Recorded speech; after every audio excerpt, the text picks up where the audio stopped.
Милиция сотруднигин сөкөнүм үчүн 5 сутка камакта отуруп чыктым. Ооба, сөктүм. Мойнума алам аны. Сөкмөк эмесмин. Эгерде милиция өзү 4-5 жолу муштап жибербегенде башында.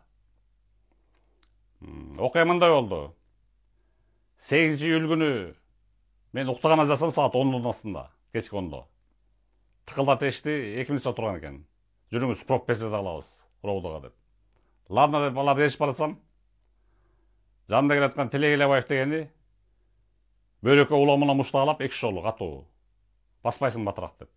Мен басып баратпайм же, сопротивление кылып атамбы дедим. Айтыша кеттим ошол жерден.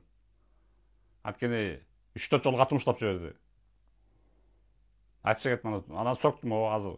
Мен демократиялуу өлкөдө жашагым келет.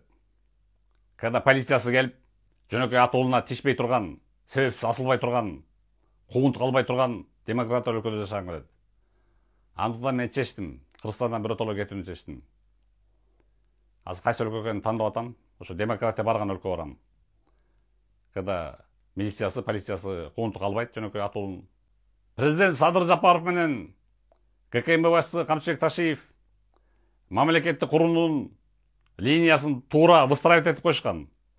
Бирок муну орто звенодогу кызматкерлер бузуп атышат. Булардын эмгегин нөлгө чыгарып атышат.